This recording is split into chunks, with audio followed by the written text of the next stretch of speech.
ഓരോ ദിവസം തോറും പണപ്പെരുപ്പം അനിയന്ത്രിതമായി വർദ്ധിച്ചു വരികയും ചെയ്യുന്ന സാഹചര്യത്തിൽ അടിയന്തര യോഗം വിളിക്കണം, പാർലമെന്റ് യോഗം വിളിക്കണം എന്ന് ആവശ്യപ്പെടുകയാണ് പ്രതിപക്ഷ നേതാവ് രാഹുൽ ഗാന്ധി.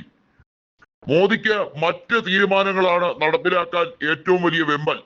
അതായത് സുപ്രീം കോടതിയുടെ അധികാരം കുറയ്ക്കണം, അതുപോലെ തന്നെ തെരഞ്ഞെടുപ്പ് കമ്മീഷനെ സംരക്ഷിക്കണം, തെരഞ്ഞെടുപ്പ് കമ്മീഷൻ കാണിക്കുന്ന തെറ്റായ നടപടികളെ ന്യായീകരിക്കണം.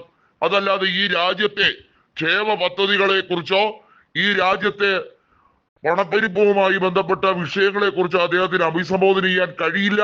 അതിനെക്കുറിച്ച് വിവരവും വിദ്യാഭ്യാസവും ഇല്ല.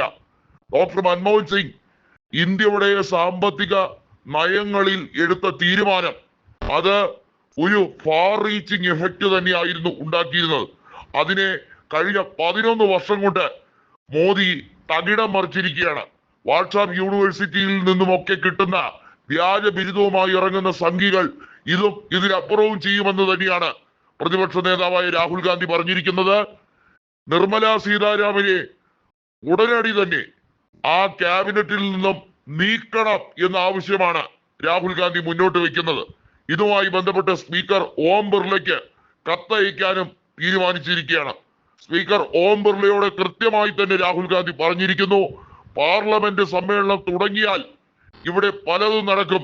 കാരണം ഈ രാജ്യത്ത് കാപട്യം നിറഞ്ഞ ഇതുപോലെ പച്ച കള്ളങ്ങൾ മാത്രം മൈക്കിന് മുമ്പിൽ വിളിച്ചു പറയുന്ന ഒരു ധനമന്ത്രിയെ നമ്മൾ ഇതുവരെ കണ്ടിട്ടില്ല.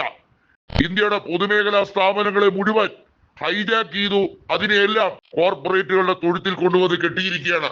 നിർമ്മലയ്ക്ക് ഈ രാജ്യം ഒരു കാലത്തും മാപ്പ് കൊടുക്കില്ല എന്നും അവർ കൊടും ചതിയാണ് രാജ്യത്തോട് ചെയ്തതെന്നും വളരെ വ്യക്തമായി തന്നെ രാഹുൽ ഗാന്ധി പറയുകയാണ്.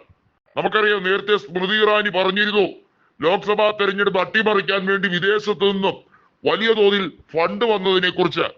ഈ രാജ്യത്ത് കള്ളപ്പണം വലിയ തോതിൽ സർക്കുലേറ്റ് ചെയ്യപ്പെടുകയാണെന്നും അതിനെക്കുറിച്ച് നരേന്ദ്രമോദിക്ക് മിണ്ടാട്ടമില്ല എന്നും രാഹുൽ ഗാന്ധി കൂട്ടിച്ചേർത്തിരിക്കുകയാണ്.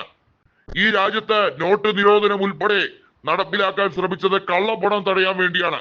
എന്നാൽ ദശലക്ഷക്കണക്കിന് കോടിക്കണക്കിന് കള്ളപ്പണം ഈ രാജ്യത്ത് തലങ്ങും വിലങ്ങും ഓടുകയാണെന്നും ഓരോ തെരഞ്ഞെടുപ്പാകുമ്പോൾ ഓരോ നേതാക്കളുടെ വീട്ടിൽ നിന്നും പിടികൂടുന്നത് ഇതിന്റെ തെളിവാണ് എന്നും വളരെ വ്യക്തമായി പറഞ്ഞിരിക്കുകയാണ്. മഹാരാഷ്ട്ര തെരഞ്ഞെടുപ്പിൽ നമ്മൾ കണ്ടതാണ് ഒരു BJP നേതാവിന്റെ വീട്ടിൽ നിന്നും കോടികൾ ഫ്രീസ് ചെയ്യിപ്പിക്കുന്ന നടപടികൾ.